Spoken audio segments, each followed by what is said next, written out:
Moi je suis né ici pour n'être qu'avec toi.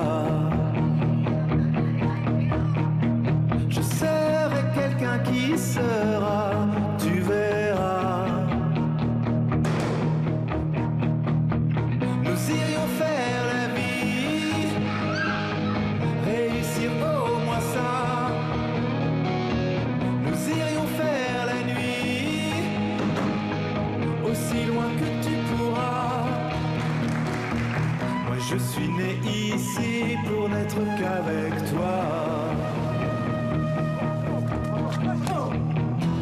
La vie est belle et cruelle à la fois, elle nous ressemble parfois.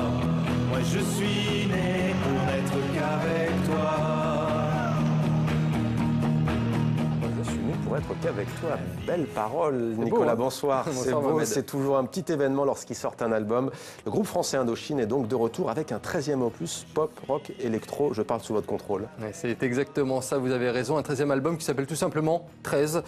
Il sort demain, vendredi, un album engagé, lourd et puissant. Les désordres du monde, l'extrême droite, Donald Trump, tout passe sous la plume de Nicolas Sirkis, le leader du groupe Indochine.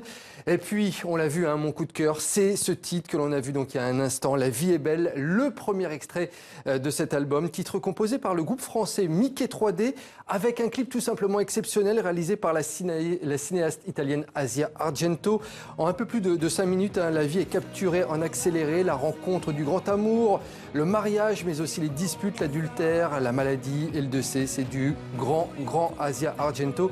Collaboration plus que réussie donc avec Indochine qui sera en tournée en France à partir du 10 février 2018. On ne va pas les rater. Ouais, avis aux amateurs, les places vont sans doute partir très vite, Ça, hein, Nicolas, on le sait. Le chiffre 13 est décidément à l'honneur cette semaine avec vous, avec le lancement ce matin du 13e art, nouveau théâtre situé dans le 13e arrondissement de Paris. Ouais, c'est l'un des événements de la rentrée culturelle parisienne. Un lieu de vie décalé et étonnant. Et c'est une coproduction franco-québécoise. Au total, 2 salles de spectacle avec une capacité totale de 1030 places.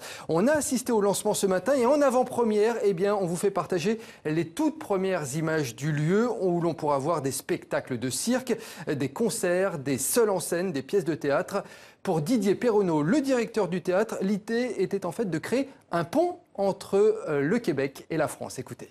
Je crois aussi que c'est un savoir-faire que nous amènent les Québécois et on va profiter, on va échanger nos savoir-faire et ça je pense que c'est une très belle idée en tout cas dans le concept même de ce théâtre. On a envie de faire aussi un théâtre différent et on aura dans ce sens des spectacles, beaucoup de spectacles visuels, c'est-à-dire sans barrière de la langue. Et finalement, c'est un peu à l'image du Québec où il n'y a pas de barrière de langue, c'est-à-dire qu'on entend aussi bien l'anglais que le français, que l'indien, que l'italien, que plein de langues. Nous, on va évidemment privilégier la francophonie, mais aussi l'universalité. C'est-à-dire que vous aurez des spectacles où il n'y aura aucune barrière de langue et je pense que ça va rapprocher aussi le public. Ce qu'il faut retenir avant tout, c'est l'éclectisme du lieu. Il y en aura vraiment pour tous les goûts. Sont notamment attendus pour cette saison 2017-2018 le Cirque québécois Éloise, l'Orchestre philharmonique de Prague, le National Théâtre de Londres ou encore un spectacle musical sur Brel. Cette diversité, eh bien, c'est l'ADN du lieu, selon Gilbert Rozon, l'un des fondateurs. J'aime pas l'idée que des monomaniaques qui n'aiment que l'opéra ou que la danse. Moi, j'aime bien me promener d'un genre à l'autre.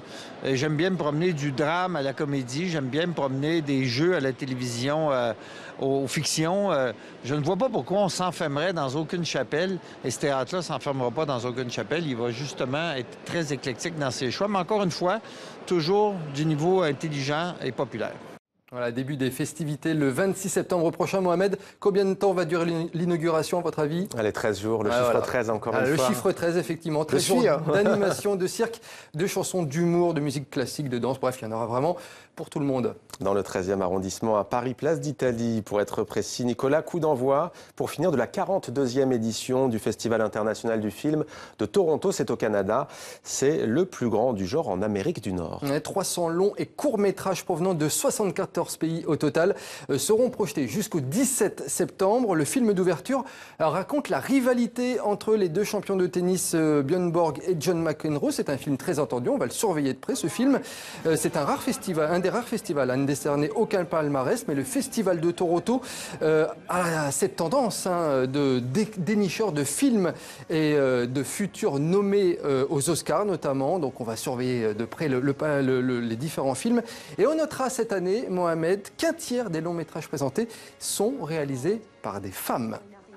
Bonne nouvelle quand on sait qu'il n'y a qu'une réalisatrice en ce moment à la Biennale de Venise. On n'a pas fini encore. On n'a pas fini Nicolas. parce que justement, on va terminer avec une grande date du cinéma. Allez. Justement, la réalisatrice française Agnès Verdac qui va recevoir un Oscar d'honneur pour l'ensemble de son œuvre. Ce sera un prix qui va être remis lors de la cérémonie des Governors Awards. Ce sera le 11 novembre prochain à Los Angeles, aux États-Unis.